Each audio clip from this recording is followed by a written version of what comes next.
They were already on the porch when I opened the door. Two cops. Calm, apologetic. "Are you, Eli Bennett?" I nodded, phone in hand, still warm from blocking the last number tied to my mother. "We got a welfare check request. Your mother said you might be a danger to yourself or someone else." I almost laughed. Almost. It started with silence. Not a fight, not a fallout, just a soft, invisible erasure. 30 years old. Not a single call, not even a text. Not from mom, not from my sister, not from the stepfather who married into our lives and made it his mission to gut everything that felt like home.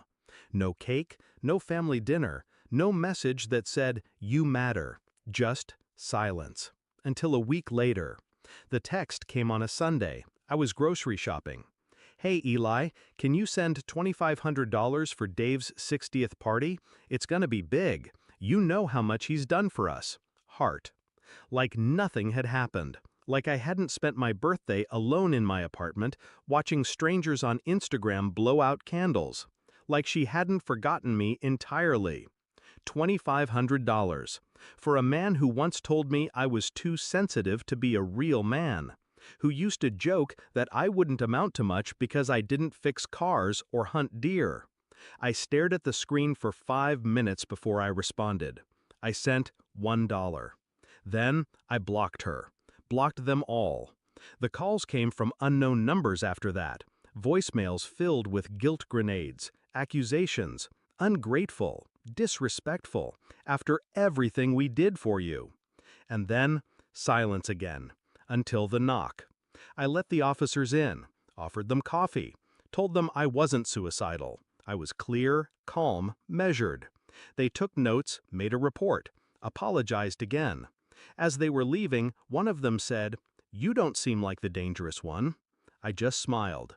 They weren't the first to underestimate me. I wasn't raised to win.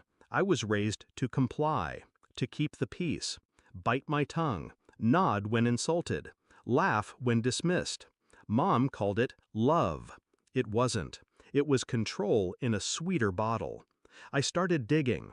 The first thing I did was pull up my old bank records, reminders of every loan she never repaid, every bill I covered because Dave was between jobs again, every Cash App transfer for rent, medicine, emergencies. I printed them, 48 pages. Next, I contacted my landlord and requested copies of every late payment notice I received back when I was helping them and nearly got evicted. Then came the will. Grandma's will. The one Mom swore had nothing in it for me. I reached out to my cousin, the executor. She sent me the copy. Turns out, Grandma left me $18,000. Mom cashed it, signed it, and never said a word. That's when I knew. This wasn't forgetfulness. This wasn't just how families are. This was theft. Repeated, systematic, emotional, and financial. And I'd been complicit.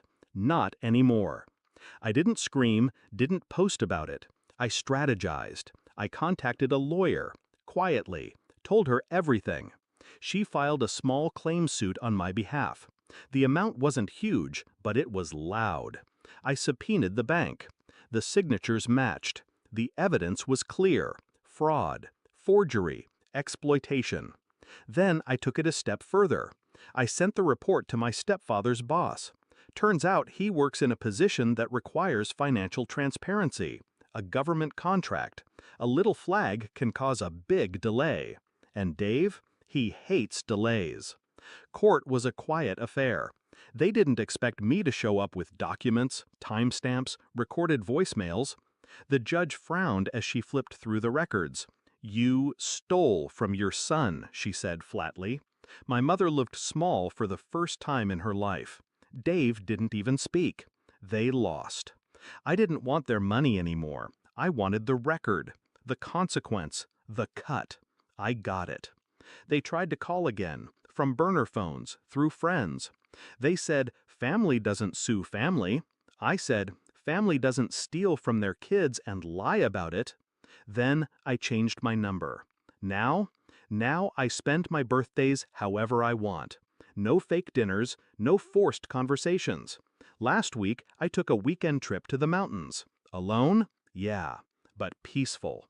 Silent, but on my terms this time. Funny thing about being the quiet one in the family, people think you'll always stay quiet. Until you don't. Until you sharpen your silence into a scalpel and cut yourself free. And when they come knocking, demanding apologies or money or love you no longer owe, you give them exactly what they gave you. Nothing.